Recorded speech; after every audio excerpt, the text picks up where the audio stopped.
He made prize-winning weapons for warriors, big game hunters and royalty alike, and then history forgot him. Forged in the 1800s, his blades drew blood not just in jungle hunts and duels, but also in the fires of battle and rebellion. Now they lie unloved in dusty attics and antique shops, prizes for any collector lucky enough to recognise them. And this legendary bladesmith's name? Mysterious Arnachellum of India. Little is known about this man, but dig into the archives and a picture begins to form. A master craftsman who worked steel at the edge of the British Empire and whose legacy would come to span continents. In this very first video, I'm going to look at the mystery of Arnachellum, his weapons, the world he lived in, and the truth behind his vanishing story. In the 19th century, near a boundary of the sprawling British Empire, one name quietly earned legendary status amongst army officers, explorers, and hunters. Arnachellum of Salem. Like the American frontier on the other side of the world, this land was both rich with promise and perilously unforgiving, a place where blades and courage decided many life and death struggles. During this period, muskets and pistols served equally in the hunt as they did in war, but many were slow to reload, and all were adversely affected by weather. Blades, however, never needed to be reloaded, nor did rain prevent their usage, so here, swords, lances and daggers weren't relics of some long-dead age. They were essential companions still, and wealthy adventurers were willing to pay large sums for rugged reliability. In this succinct 1894 passage from Sporting Days in Southern India by Arthur Osborne Pollock, we receive an insight into the many dangers of this land, and we see how important a knife could be. He writes, "If bitten, there were two alternatives, to blow the piece out with the gun or to cut it out with the knife. There would then be some chance of life, but otherwise absolutely none." Unadorned by excessive ornamentation, yet unmistakably fine, Arnachellum's weapons blended British grit with Indian craftsmanship. These were not showpieces to dangle idly from a belt, but were tools for those who saw danger and demanded perfection in the face of it, trusted allies in hostile terrain, and, later, coveted treasures gracing some of the world's finest collections of arms and armour. As in earlier periods, during this time hundreds of animals were killed in India for sport, for food, and in self-defence. Wild tigers and lions posed a serious threat to human populations. Some attacked indiscriminately, carrying off children and killing people in great numbers. In certain areas, hunters were urgently called upon to curb these populations and track down particularly fearsome man-eaters. One of the most notorious of these beasts was the Champawat tiger, responsible for an estimated 436 documented deaths. It was eventually shot by the British hunter Jim Corbett in 1907. Before the British Empire reached India, the many states and rulers of the subcontinent had enjoyed a deep hunting tradition that saw all manner of wild beasts pursued for large-scale sports. This was locally called shikar, and the British ruling elite enthusiastically adopted it over many decades. By the end of the Victorian period and into the early years of the 1900s, hunting in India had become a pastime with many rules and many costs. The city of Salem, where Arnachellum plied his trade, itself offered good hunting, and the nearby Chevreuil Hills were recorded as being superb habitats for tigers, bears and hyenas. It was also well known for having abundant deposits of iron ore, some of the finest in the subcontinent supposedly, though it was more famous for its agriculture and textile industries. Situated in the south of India, Salem was in the state of Madras, on the banks of a river, and this placement was instrumental in the city becoming a major regional hub. Arnachellum had a workshop near the centre.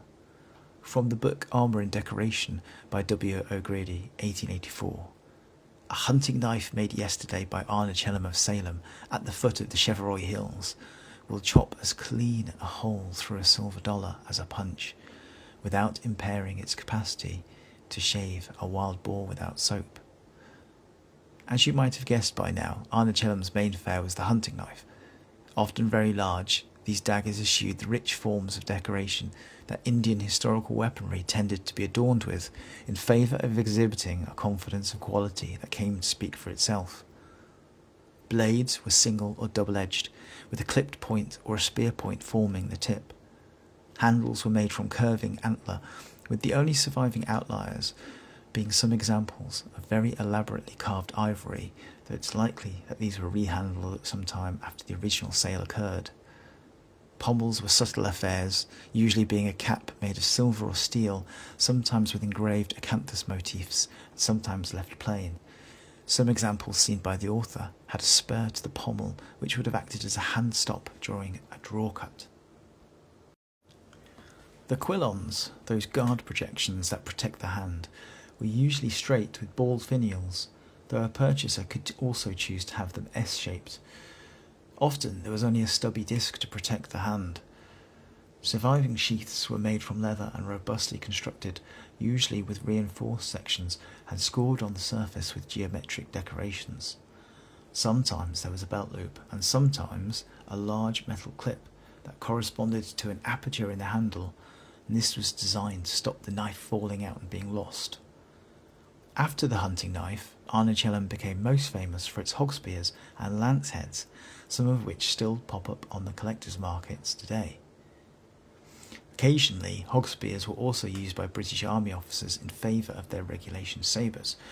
One account from the 9th Lancers describes them doing, and I quote, great execution with their hog spears during the Indian Rebellion of 1857. There was also the famous William Hodson of the Sikh irregular cavalry called Hodson's Horse, who used a boar spear to single-handedly best perhaps up to 13 opponents as they exited a doorway.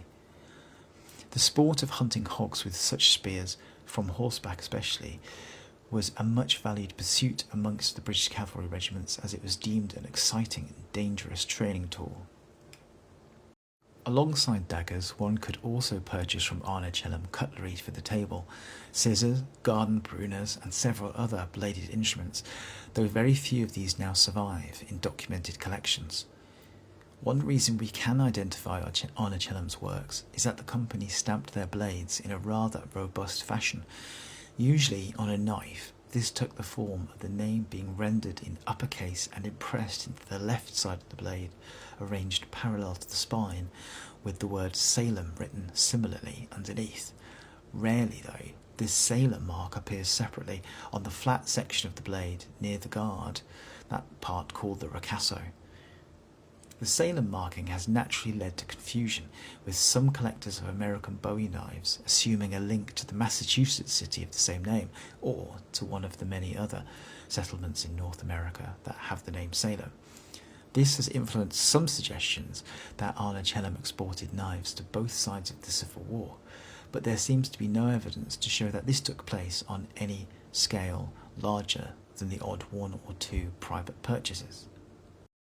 One of the first examples of an Arnachellum knife to be seen on the market was owned by the captain of a whaler, the William Penn, out of Nantucket. This knife is marked with the name of the captain, Isaac B. Hussey, and it has the year 1851 on its pommel cap. It is typical of an Arnachellum design, a curving antler handle, a silver pommel cap with an acanthus or anthemion leaf design, a disc guard, and a long, straight blade. Arnachellum is mentioned in literature rarely, but there are references here and there if you delve deeply enough. Allen's Indian Mail from 1854 mentions that the company is making lance heads for the 12th Royal Lancers, and that he is the most celebrated spear maker in southern India. An official catalogue of the Madras exhibition of 1855 lists a variety of knives and hog spears entered into the competition by the company, who won medals for them.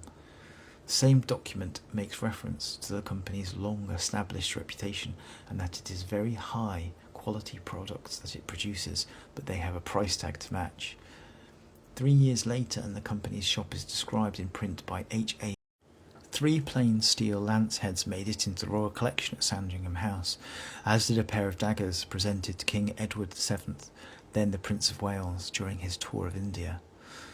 Further exhibitions that we know of came in 1862 and 1873. By now, Arnachellum had acquired a strong reputation for excellence, at least amongst the British, and more accounts of hunting in India are referred to him, though they rarely give us information other than stating how well thought of his weapons were and how specialised in daggers and spearheads he was. Occasionally, though, the name is mentioned in more dramatic contexts, such as in this 1880 quote from W.R. Chambers. Occasionally, though, the name is mentioned in more dramatic contexts, such as in this 1880 quotation from W.R. Chambers. When our raft was sunk by the falling rhinoceros, Tainton, as I before said, was lying down partially dressed with his belt on, in which he always carried a favourite Arnachellum shikar knife. He sank with the raft, but coming to the surface, was swimming for a place where he could land, when I rose, and he beheld my despairing face, and heard my appalling cry as I was dragged down again. He realised at once what happened, dived knife in hand after me, drove his weapon into the mugger, and brought me out, as related. Later, Tainton presented me with the head of the rhinoceros and that of the crocodile, which he had also gallantly killed. The former beast was found jammed between some rocks, and the latter floating downstream, with the good Arnachellum blade still buried to the hilt behind the shoulder. So who exactly was Arnachellum? Sadly, any research into the man is hampered by language barriers, both modern and historical, and the fact that original source information is hard to come by. Much of the world was illiterate during the 1800s, and some vital information simply was never written down, or, if it was, it's now been lost to time. Even the local Salem Museum, a natural first port of call for any researcher, seems to not be viable any longer. The Victorians were keen record keepers, but even those sources have pitfalls. For instance, individual writers anglicised Indian names in a phonetic fashion, so we see the name Arnachellum appear in 4 different forms, quadrupling the amount of search keywords to work through. The few sources that do speak of Arnachellum generally state that he was a British knife maker that moved to India. Similar business ventures with British roots certainly did this, but those all seem to keep their British names, such as Manton of Calcutta or Austin of Trichinopoly. While I found a tantalising link in an 1844 London Gazette document between an Arnachellum of Salem and a Frederick Mole, the latter leaving the former money, no connection with the famous Birmingham family of swordmakers, Robert Mole and Sons, can be proven, as the only candidate for this, Frederick Major Mole, died too late in 1907 to be the Frederick Mole in question. But with Arnachellum's British style of manufacture, it is certainly tempting to assume there was a strong connection with Britain, but for now at least, there's no evidence of this. What is more likely is that Arnachellum was an Indian metalworker that worked close enough to the British to experience and learn European styles of manufacture and adopt them with vim. This notion is supported by extremely rare references in some Indian-centric records to an Arunachala Asari of Salem. Shedding more light on this is the following quote from Salem district under the British from 1792 to 1947 by S. Krishnamurthy. A native called Arunachala Asari was a very renowned ironsmith in Salem town. He was the son of a havildar in the company's army. His steel factory was famous for hunting knives and pig-sticking lances. These were admired by the British throughout India, and he presented Queen Victoria with a set of table knives in 1868. In this reference, we have an important link to the East India Company, and this connection would likely have gifted Arunachala Asari access to matters of British style, a private market for his weaponry, and potentially lucrative company contracts. An unsavoury quote about ethnicity from an 1860 book by H.A. Leveson supports the idea that Arnachellum of Salem was not British. Whoever he was, he certainly seemed to live a long time, with several sources, including the well-respected though not foolproof Lord Egerton, stating that his career lasted around 50 years. By the early years of the 1900s, accounts tend to write of Arnachellum in the past tense, such as this one from the book 56 Years of My Life in the Indian Mutiny, Police and Jails by Isaac Tyrrell. Very good hunting knives and spearheads for pig sticking used to be made in Salem, chiefly by Arnachellum, whose staff was patronised by all gentlemen shikarees, and who did a very good business in his time, and also by this quote from the Madras District Gazetteers, Volume 1, 1916, by F.J. Richards. In the second half of the 19th century, the enterprise of the late Arunachala Asari made Salem famous throughout India, and his hunting knives and pig-sticking lances were in great demand. When we consider that the Asaris were men of the Indian caste of metalworkers, artisans and craftsmen, suddenly Arnachellum of Salem quite easily becomes Arunachala Asari of Salem, and lots of the sources begin to make sense. So there we have it. I strongly suspect there is further information out there waiting for a researcher who can read Tamil and who can visit the museums in Salem to delve into their archives. Salem today is still associated with steel production, and Arnachellum's legacy has manifested in various landmarks around the city, as it seems likely he was gifted land which he then donated to the people.